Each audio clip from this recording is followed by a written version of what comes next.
यदि आपके बच्चों की शादी के लिए रिश्ता पक्का होने में बार बार अड़चनें आ रही हैं, आप अपनी तरफ से बहुत ज़्यादा प्रयास कर रहे हो लेकिन शादी के लिए कहीं पर भी रिश्ता पक्का नहीं हो रहा है, तो ये वीडियो आपके लिए है। आज मैं आपको जल्दी शादी होने का एक ऐसा सरल एवं चमत्कारी उपाय बताने वाला हूँ जो कि चैत्र नवरात्रों के छठवें दिन करना है।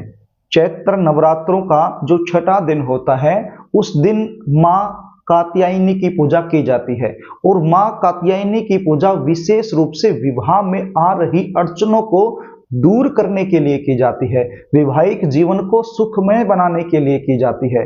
यदि आप अपने बच्चों की शादी को लेकर परेशान रहते हैं तो इस वीडियो को शुरू से लेकर अंत तक जरूर देखना। कई बार सिचुएशन क्या होती है, आपके जो बच्चे हैं वो दिखने में सुंदर होते हैं, अच्छी खासी उनकी जॉब भी होती है या फिर अपना खुद का काम होता है, भगवान की कृपा से आपका बैकग्राउंड भी काफी अच्छा होता है। इतना कुछ होने के बावजूद भी शादी में लगातार देरी बनी रहती है, लगातार अड़चनें आती रहती हैं। जन्म कुंडली का जो सप्तम भाव होता है या फिर सप्तम भाव का स्वामी यदि अलगाववादी ग्रहों के प्रभाव में आ जाए तो फिर इस प्रकार की सिचुएशन बन जाती है, जिसके चलते रिश्ते आएंगे, बातें चलेंगी, लेकिन कोई भी बात, कोई भी रिश्ता सफलता तक नहीं पहुंच पाएगा, बीच में ही ब्रेक हो जाएगा। देखने वाले आएंगे, देखकर चले जाएंगे, लेकिन किसी भी प्रकार का पॉजिटिव रिप्लाई सामने से आपको मिल नहीं पाएगा। आपको ऐसा लगेगा कि अब की बार तो रिश्ता पक्का हो जाएगा, लेकिन एंड में जाकर बात बिगड़ जाएगी। कुछ ऐसे रिश्ते आएंगे जो आपके लेवल के ही नहीं हैं, आपके बच्चों को वो रिश्ता पसंद ही नहीं है, तो आप अपनी तरफ से मना करते रहोगे। और कोई ऐसा रिश्ता जो आपके लेवल का है, आपके बच्चे वहां करना चाहते हैं, आपको भी वो रिश्ता बहुत ज्यादा पसंद है, लेकिन वो रिश्ता सामने से पक्का नहीं हो पाएगा। ऐसे में बच्चों की उम्र लगातार निकलती जाएगी। तो इस प्रकार की सिचुएशन यदि आप लोगों के साथ बनी हुई है तो चिंता करने की आवश्यकता नहीं है। 3 अप्रैल 2025 गुरुवार के दिन मां कात्यायनी का नवरात्रा है और उसी दिन ये उपाय आपने करना है।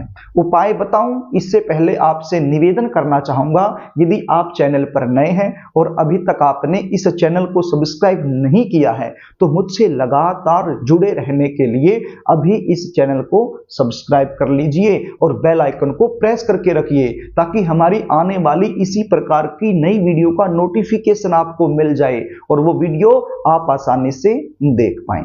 तो प्रिय दर्शकों, अब आप उपाय सुन लीजिए, इसको ध्यान से सुन लीजिए। 3 अप्रैल 2025 गुरुवार के दिन मां कात्यायनी का नवरात्रा है, उसी दिन ये उपाय आपने करना है। ये उपाय आप सुबह के समय भी कर सकते हो, शाम के समय भी कर सकते हो। ये उपाय करने के लिए आपके पास क्या सामग्री होनी चाहिए और किस तरीके से ये उपाय करना है उसको ध्यान से सुन लीजिए। ये उपाय करने के लिए आपके पास एक रुमाल के साइज का पीले रंग का कपड़ा होना चाहिए। क्या होना चाहिए? रुमाल के साइज का पीले रंग का कपड़ा या फिर पीला रुमाल भी आप ले सकते हो, बिल्कुल फ्रेश होना चाहिए, यूज किया हुआ नहीं चलेगा। और क्या चाहिए? आपके पास हल्दी की 9 गांठ होनी चाहिए। कितनी गांठें होनी चाहिए? 9 गांठ, हल्दी की 9 गांठ आपके पास होने चाहिए। और क्या चाहिए? एक शहद की शीशी आती है छोटी सी, लगभग 50 ग्राम उसके अंदर होता है, तो वो बाजार से आपको आसानी से मिल जाती है। तो शहद की एक शीशी आप ले आइए, उसकी भी आवश्यकता पड़ने वाली है ये उपाय करने के लिए। और 2 पीले रंग के फूल आपके पास होने चाहिए। अब ये गेंदे के भी हो सकते हैं या कोई और भी हो सकते हैं, उनका जो रंग है वो पीला होना चाहिए। तो इन चीजों की आवश्यकता पड़ने वाली है ये उपाय करने के लिए। अब जो 3 अप्रैल 2025 गुरुवार के दिन कात्यायनी जो नवरात्रा है, उस दिन आप यदि सुबह करो या शाम को करो ये आपकी मर्जी है, लेकिन ये उपाय करने से पहले आपको नहाना होगा। नहा धो करके साफ सुथरे कपड़े पहन लेने हैं और ये जो हल्दी की गांठ मैंने बताई है, इन हल्दी की गांठों पर आपने लिखना है। क्या लिखना है? शुभ विवाह।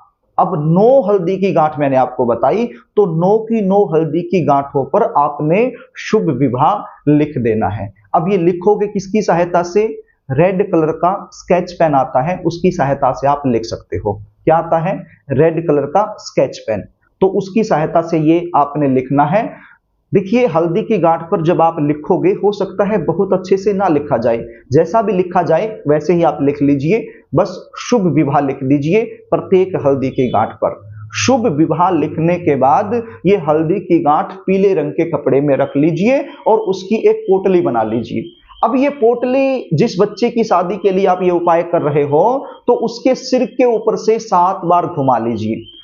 क्लॉकवाइज आपने यहां पर घुमानी है, या फिर बच्चे के माथे से एक बार टच करवा लीजिए। और यदि बच्चे घर में नहीं है तो बच्चों का फोटो जरूर होगा, तो उस फोटो से एक बार टच करवा लीजिए। और यदि फोटो भी नहीं है, बच्चे भी घर में नहीं है, कहीं बाहर रहते हैं, तो ऐसे में आप मानसिक रूप से अपने बच्चों के सिर के ऊपर से 7 बार क्लॉकवाइज ये पोटली घुमा लीजिए।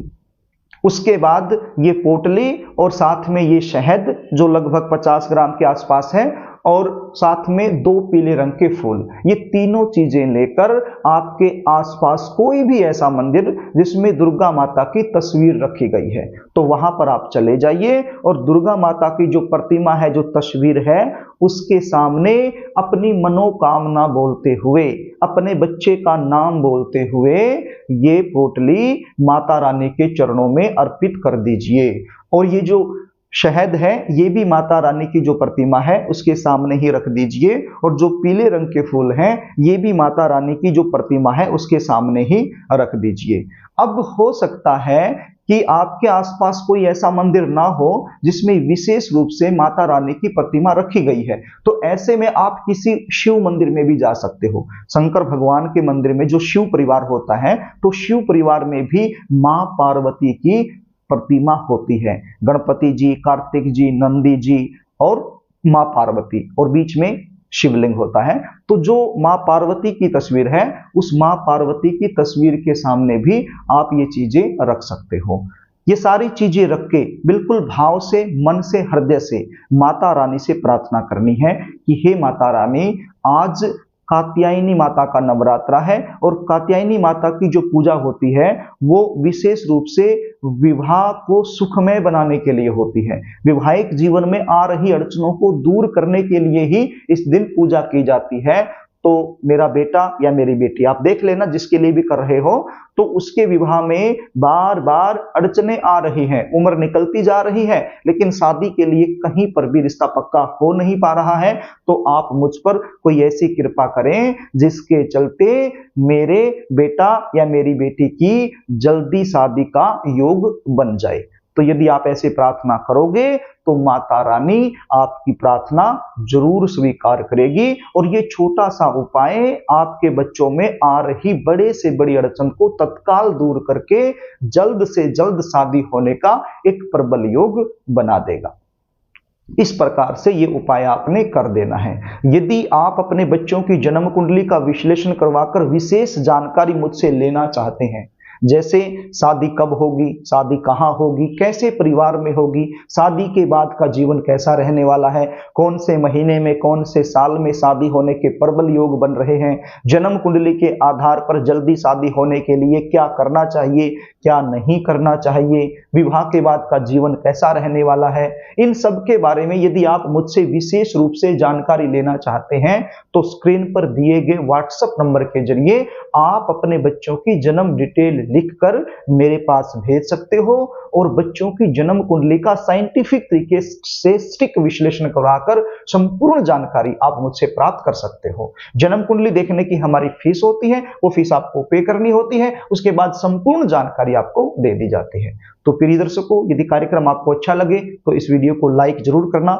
इसको शेयर भी कर देना ताकि आप पुण्य के भागीदार बन जाएं, और कमेंट बॉक्स में जय माता दी जरूर लिखना। और एक बार फिर आपसे निवेदन कर रहा हूं, यदि चैनल आपने सब्सक्राइब नहीं किया है तो मुझसे लगातार जुड़े रहने के लिए चैनल को सब्सक्राइब जरूर कर लेना। आज के लिए बस इतना ही, आगे फिर मिलेंगे, तब तक के लिए नमस्कार।